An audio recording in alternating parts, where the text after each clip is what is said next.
আজকের রেসিপি শুকনো মাছ দিয়ে কচুরলতা।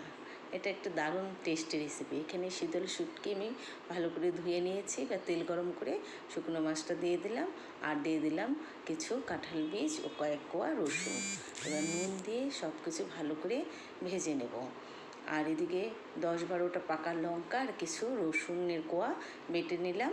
এবার মাছ ভালো করে ভাজা হয়ে গেলে আগের থেকে সেদ্ধ করে রাখা কচুরলতা আমি দিয়ে নুন হলুদ দিয়ে ভালো করে ভেজে নেব।